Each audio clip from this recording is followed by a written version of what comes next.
Good morning, greetings everyone. Blessings on this Monday morning, wherever you are. Might be evening or late for you. Once again, here live with Coffee with Val. Suli, thank you so much for being here. You know, these Coffee with Val segments have become such a beautiful momentum, for sure for me, and I believe with some of you. We have some loyal people like my dearest friend Aura and the people that are coming in. I truly do appreciate it. And I want you to stay close to the screen because I am telling you that we are in for a treat. We are having as a guest one of the men that I admire the most for his service heart. He is a guru. He was raised in India and he holds a beautiful nonprofit here in Atlanta. It's called Food for Lives, where I have become such a beacon of this work because, you know, we're going to go into the depths of what it is to be of service, not by having brownie points just with heaven and just feel good. No. We're going to go deep in really what it is to be of service and what all it brings into your life in every category. I mean, this is why this live, thank you, Karina, thank you, Feather, for being here, is called Create, Receive, and Expand by being of service to others. And oh, my friend Cesar, while he's here in the house, this is so exciting to be able to feel you all so near despite of, you know, so much distance, physical distance that there is, but thank goodness for social media, you know. So I just want to connect with the energy of everybody right now. I am really taking extra breaths. My voice is definitely harsh. I've been talking nonstop, but when you are really just being in bliss and blessed and know that your work is being nurtured and accepted by others, is just beautiful. I see Nitai and Veda in the house with Food for Lives. I just need you guys to request to come in. Nitai, there's their view request. Let's see, go live with Food for Lives. Get everything's aligned for us to bring them in. And as they come in, sometimes it takes a little bit of time. There he is. Hi, Veda. So nice to see you, Val. It's so good to see you. I'm just giving a little intro with our audience, but I am in disbelief that, you know, time lined up for us to connect because we both know how tied up our agendas are. But you and I both know when it's an opportunity to inspire, when it's an opportunity to enlighten and be of service to others, there's no tomorrow for us. Is that right? 100%. We always have to live in the present. Absolutely. So I do welcome everybody that is coming in, and I'm not going to be distracted by greeting you because I don't want to be disrespectful. We love you and we are thankful that you're here. We just want to take advantage of this precious time with Veda and all the knowledge that comes down from Source to be able to share with you how no matter what you are going through, when you are in service, everything becomes in alignment. What are your thoughts about that? What service brings? I was telling the audience before you came in that it's not just about, you know, having the check mark. Oh, I went to feed the homeless, or I gifted this, and I'm a good or bad person, and the judgment comes in. But it's so much more what service really does into your life. What has this journey been for you? And also, please, I don't even know how you would summarize a little bit to our audience. They know that you're my spiritual teacher, my friend, my family. That, I mean, I know you don't like to hear this, but I do believe that I am alive because of the work that we are doing and because of your presence, because you know how much hardship I have gone through. So I'm going to be quiet and somehow enlighten our audience about you, your work, the work that we are doing, and what service is in the lives of people. Beautiful, beautiful work that you are doing on a daily basis, Val. It's extremely inspiring. And it's the foundation of the relationship that you and I have. Because the relationship that has a foundation as solid as service to one another and service to this communities around the world and our relationship with this universe and what we put into it. It is such a strong spiritual foundation that it will not just lift and the individual who is actively doing it, but everybody that comes in contact with that person. And I know you're traveling around the world and spreading this fire of service. And that's what it really is. You are igniting the flame that is there in the hearts of all living beings. And this is what Seva is. And this is how you and I connected in the first place. And here at Food for Lives in Atlanta, our biggest focus is how to connect with others through service. And when we go out every single day to serve the unhoused in the city of Atlanta, where hundreds and hundreds of people are benefited through the delicious, hand-cooked, organic, healthy meals in our kitchen by hundreds of volunteers. It is an exchange of love that is happening from the individual to the community, and community gives back, and we feel more energized and enthused to go out and serve again. And it's really the kind of fever or virus that needs to spread in the world, the virus of Seva.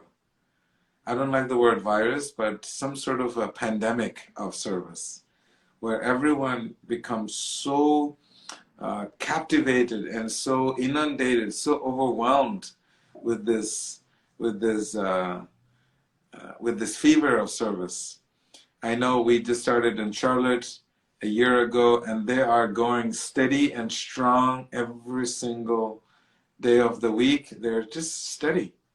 In Connecticut, you know, headed by Daksha Devi and Keshavi, they're doing incredible Food for Lives. Every single weekend they have a team, they have volunteers who cook, volunteers that go out and serve, and thereby creating the bridge, because people are spending more and more time with non-essential relationships, relationships that is not foundational in service.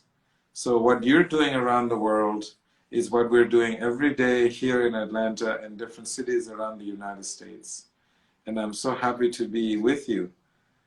I am honored. I am honored, Veda. And you're just such a beautiful, humble man, because then you reverted back to me, and it's all about this time it's about us and the work that we're doing. Because ultimately what I've noticed is that, in fact, I haven't even shared with you, I don't think, and of course with our audience, that I just finished being a co-author of a book that for leaders that are doing impact around the world. And all my teachings, I mean, in fact, the title was 20 Top Lessons of Conscious Leadership in the Eyes of Service. So how service makes you such an impeccable server, leader, conscious leadership, leader of your community, leader of your family, leader of your business, leader of your own life, of your own persona. There's so many more layers than, you know, whatever the mission is of anybody coming on or seeing this live later, that whatever it is, just find a way to connect to the truth, to the unconditional love, to the expansion of consciousness through the beautiful eyes of service. And this is why we named this live Create, Receive, and Expand Through the Eyes of Service. And I wanted to actually share with the audience how in the world you came into my life and how the universe works to put you the signs right there. Now, are we there to watch them and receive them? That's the question. Because in a very nutshell, I had just gone through a very hard divorce. And while we cope with it to the best of our ability, once I got settled, well, my family got transferred out of state. And it's too long of a story why I couldn't come along. So all of a sudden I was left in my eyes at that broken moment, completely alone, devastated, sad, feeling like I wouldn't have a breath, a strong enough lungs to catch my next breath. And I remember moving into a community that I didn't notice, but at the end, like, there were like probably 99.9% Indian families. And I was like, oh my gosh, I'm so thankful because the smell of the food, the people, I love India, and it's, you know, and the people that have followed me, it's just, I do believe I was Indian in another life. So I was hungry for food that would nurture my body and soul, right? To be able to just alleviate the pain that I was feeling. And I don't know how deep of a story you know this, Veda, but I went and knocked on my neighbor's door where I smelled the food. Okay, these people don't know me. I just moved in, and I said, "Hello, dear neighbors. I'm your new neighbor. I'm downstairs, and I can't stand the smell of your food. May I provide money, and maybe once or twice a week I can have money, I mean have food from your table?" And that's just how it was. They invited me in. I had dinner with them, and then they're like, "Val, you know, there is this place, this organization that you, or this phone number that you can call, and they will bring you food." And lo and behold, I ordered my first batch of Indian food, and at the bottom of the receipt it said .org. And now I ask our audience, how many of us will be in consciousness to even look at a receipt? At that time, I think it was like $6.99 for, by the way, amazing, delicious food delivered to my doorsteps. I, of course, didn't know it was a nonprofit or anything. I just ordered Indian food. But because I was in so much need, and I was in presence, and I was begging source, the universe, for some answer, there you were in .org at the bottom of the receipt. Now, I could have just seen that and put it aside, but what I did is called you, and to my disbelief, I didn't know who you were, but you picked up the phone, and the rest is history. So for people that are watching us, there is opportunity to be of service despite of the madness of the pace of life. Because if someone is busy, I mean, I can tell you that Veda and I, and most of you that are hearing this, and that you're taking even the time to hear us, kudos and blessings to you, because this is the beginning of showing up and saying yes. And let me hear what these guys have to say. And do you just take 1% of what we are sharing and make it your own? Veda, how did service come into your life? I mean, you know, like, when did you say, I am a servant for the rest of my life, and what you've seen of transformation of your own self, and then so many of us volunteers following your footsteps? Thank you. Thank you for sharing that story in more detail, Val. So nice to hear it. Actually, you know, we have to understand service. In yoga language, we call it seva. It is a language of the heart. There is no need to exchange words when you offer some food to someone. All we have to do is to offer to someone. And naturally, there is that connection that you feel with that person. You'll laugh and you'll smile. And natural language of the heart is exchanged through this, through food, which is what we focus on. For me, I always felt that at a very young age, you know, growing up in a monastery, I did not have anything. I didn't have parents. I didn't have anybody that I could rely on, you could say, for support. And all we had was the community around. And I was given this, this blessing to be adopted. And it was such a nice feeling that someone who adopts me is going to make sure they provide for me. And I have seen that every time someone came into my life, I saw it as God's presence in my life. And I felt whenever someone did anything for me, as though the divine is doing it through these people for me. And then I come into this space of immense gratitude that this person is doing something simply because the divine is providing and using this person as a vessel in my life. So that's how my life began at the age of 5, always been driven by this principle of the language of the heart through seva, through service.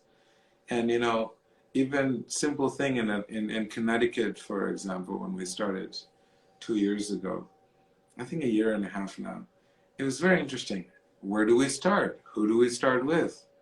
And it was just simple, you know.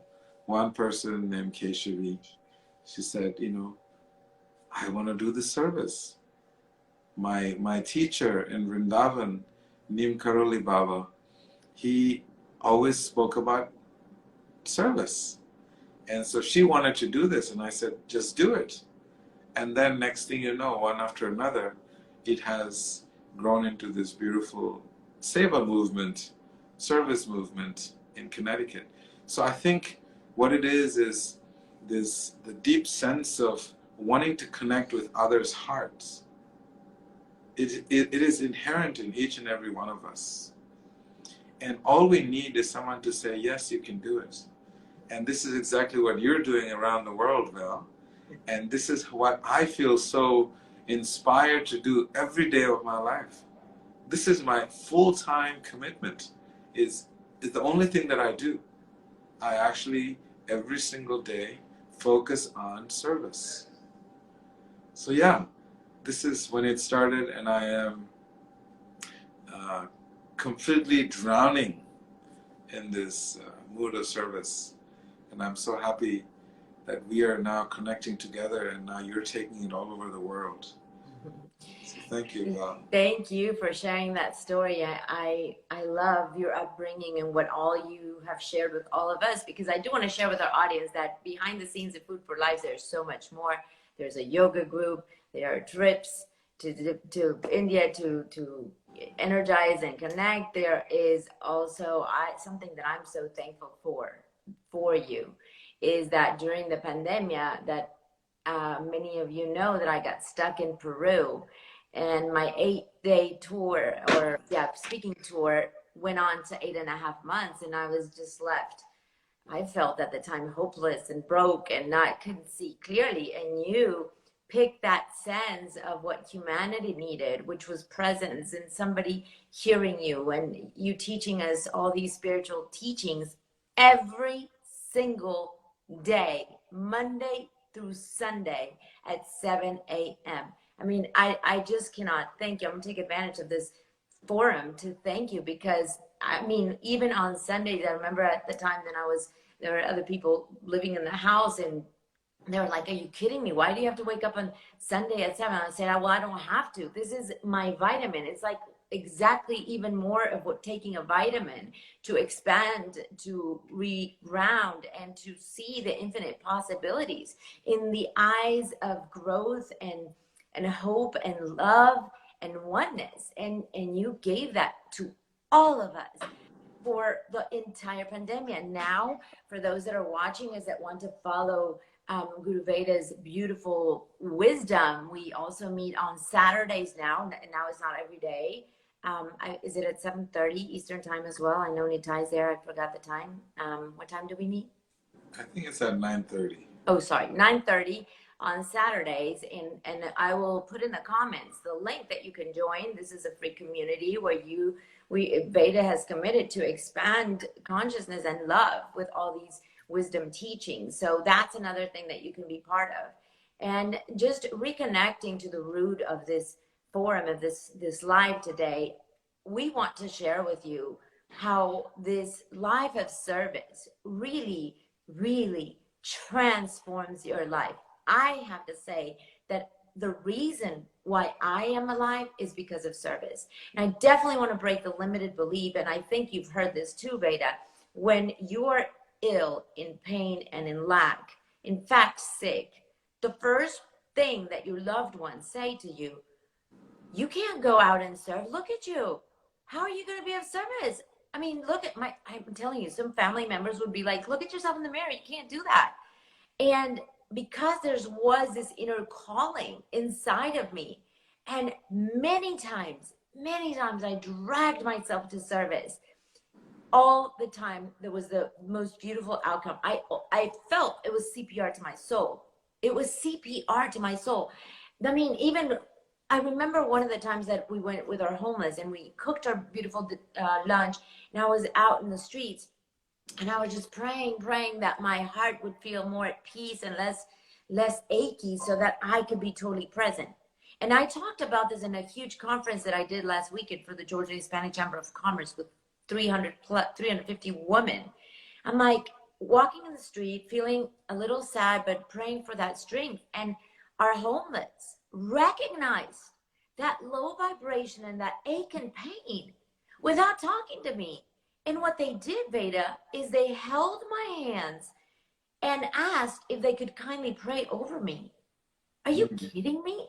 Like, when these people a lot of times are not even looked at because we think they're dirty and what they've been their hands on. Do you even think for the love of God that I would have thought, ooh, I'm not going to touch their hands? I felt like the biggest force of energy and love that I've ever felt. In fact, I really think that my ability to pray and to do these activations and meditations took off from being so present and taking that and now expanding it to anyone that allows me to be of service and prayer or meditation for them. So, how many aspects of life can we continue to expand and grow from just being present and saying yes? What are the other lessons, Veda, that you think we can teach our audience or Mm. share with them that you've seen our volunteers have really expanded from coming in a certain way, and once they come in to serve, what has that brought into their life?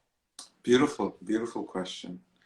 You know, I have this meditation that I like to share with others. You know, when we are born into this world, when the divine sends us into this world, he sends us all the beautiful facilities and all the food that we need. And that food comes through the body of the mother. The mother does not create the milk, as the divine sending through the mother, because the minute the baby is born, the mother's body provides nourishment for them. So God's divine arrangement is such that we are all taken care of. Yet, when we drive around and we see our brothers and sisters having difficulties and are on the side of the street asking for some support and help, what are we doing? We pretend like they don't exist.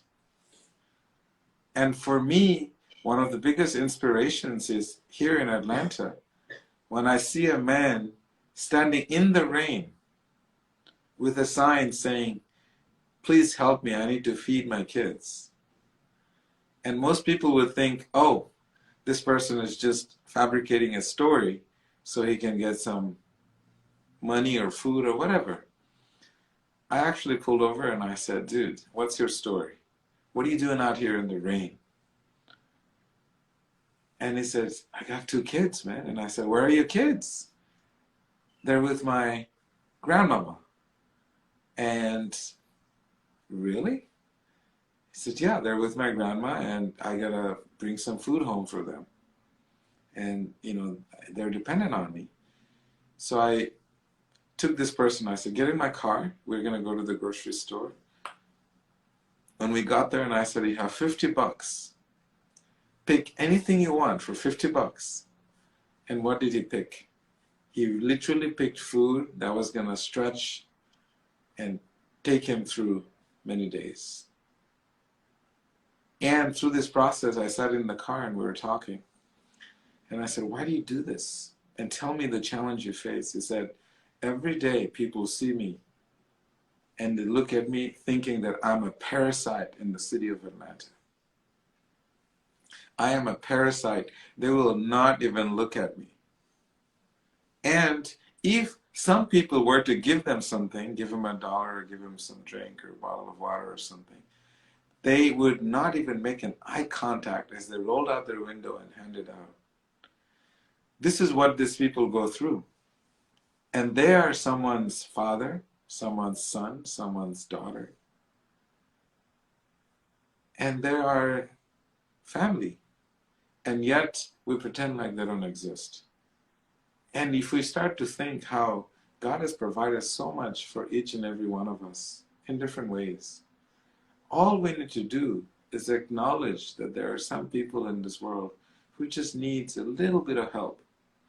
Even if we can't give them something tangible, we can still acknowledge their existence and give them some words of encouragement.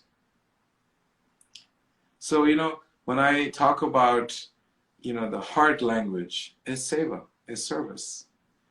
And what is the heart? Heart is the divine. It's the divine that helps to communicate and connect everyone and feel this divine love. And because we do service, we feel that love. And we don't do service and we remain selfish in our little bubble and pretend like everything is fantastic, we are depriving ourselves of that divine love, because divine love is felt through service. So, it is just such an incredible mission to be on, where we just go out and we just serve. Someone may say, okay, I don't have anything to give them. I don't have any resources. The funny thing is that the less you have, the more you'll give. And often, the more they have, the less they give. Because more they have, they want to hold on to it. And people that just have love in their heart, you can always stop and acknowledge and share that love with them and make their day. So there should be not an excuse to do some service. It takes no effort.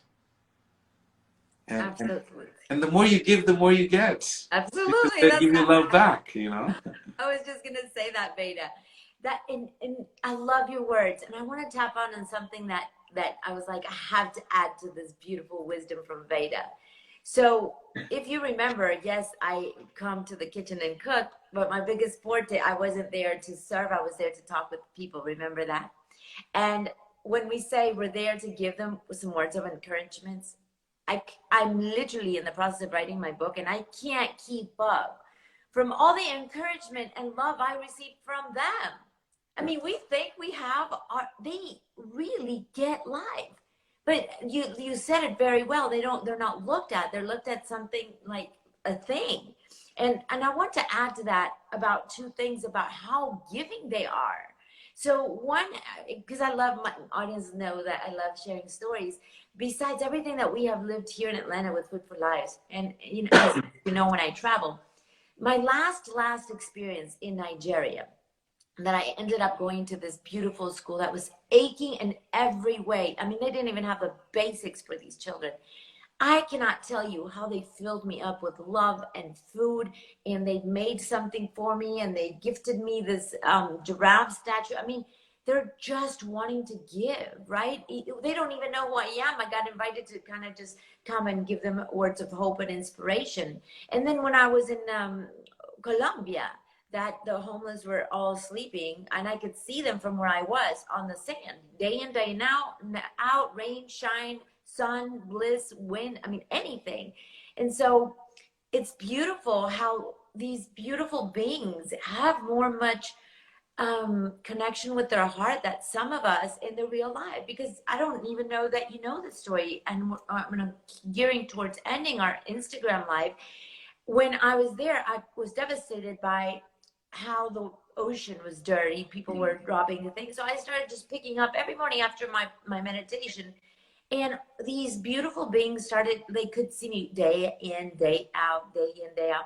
So they just started following. And I started feeling like Mother Ducky and following her little ducklings are coming to pick up, this ocean. And I did like an experiment, a social experiment.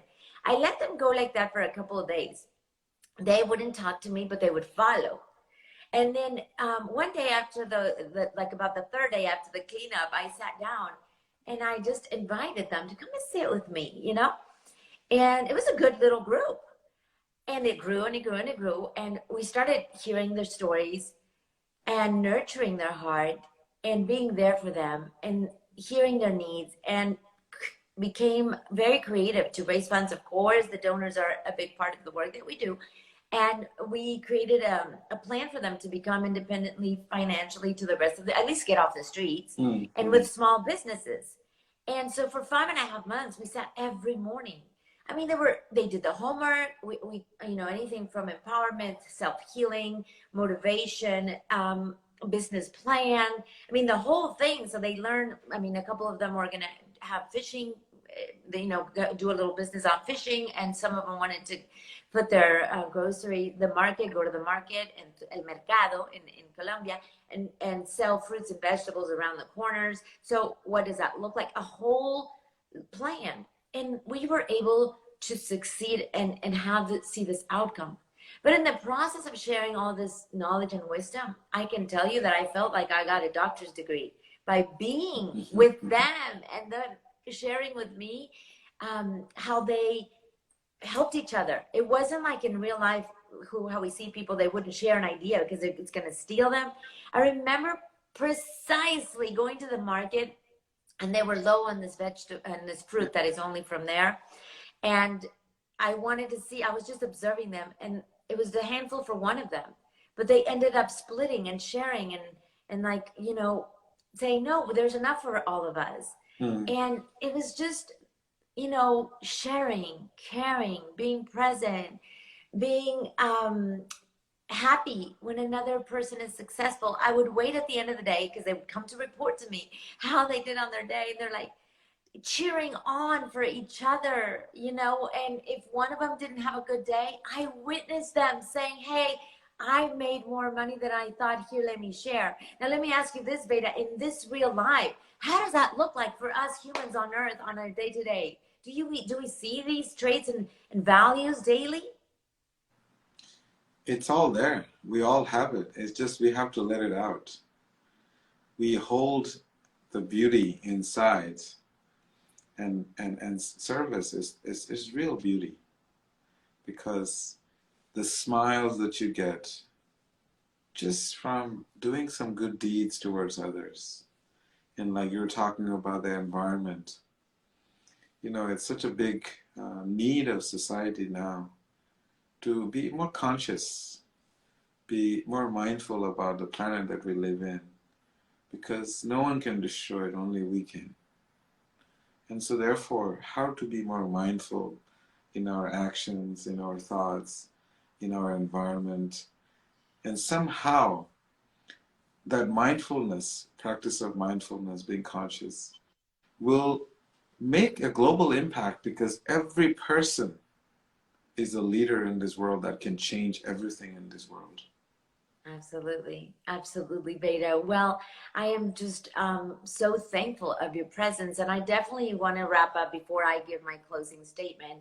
If there were like, you know, some words of wisdom, how to encourage everyone hearing this to activate their servant heart within, what would those words look like? And then I'll do a closing statement.